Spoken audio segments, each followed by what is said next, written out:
এই সম্পর্ক বা রিলেশনশিপের সমস্যা কি অ্যাঞ্জেল থেরাপি মারফত সম্ভব হওয়া মানে সমাধানের সম্ভব? অবশ্যই। এখানেও আছেন দুজন এঞ্জেল, একজন হচ্ছেন আর্কএঞ্জেল মাইকেল আর একজন আর্কএঞ্জেল স্যামুয়েল। এটাই সবাই বলে দিদি বিয়ের আগে একরকম ছিল, বিয়ের পরে কি হলো জানি না, মানে এখন অদ্ভুত চেঞ্জ, ঠিক আছে। এবং চেঞ্জটা এমনই, যদি সে না ইন্ডিপেন্ডেন্ট হচ্ছে সেই মহিলাটি, তাহলে তো পুরোপুরি তার উপরে কোডিপেন্ডেন্ট, নির্ভর সেখান থেকে। এবং সে বাবা মার কাছেও হয়তো যেতে পারছে না, এরকম আমার কাছে প্রচুর কেসেস আছে যে কোথায় যাব।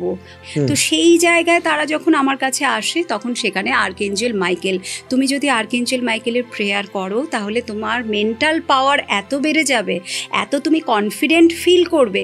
তোমার অপোজিটে যিনি আছেন না, তিনি আস্তে আস্তে, মাইকেল কিছু করে না, পার্টনারকে শুধু শান্ত করে দেয়। আর্কএঞ্জেল স্যামুয়েলের প্রেয়ার যদি তুমি করো, উনি তোমাকে ক্লিয়ার ভিশন দেবেন যে দেখো ভাই, তোমার পার্টনারের আসল রূপটা হচ্ছে এটা, এবার বলো তুমি কি করবে।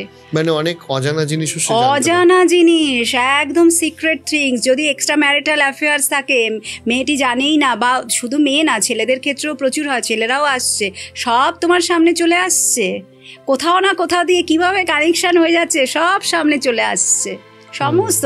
এবং আর্কএঞ্জেল স্যামুয়েল মনটা এমন করে দেন না, তুমি অদ্ভুতভাবে সেলফ লাভের এনার্জিতে চলে আসবে এবং ইজিলি তুমি অ্যাকশন নিতে পারবে নিজের জন্যে।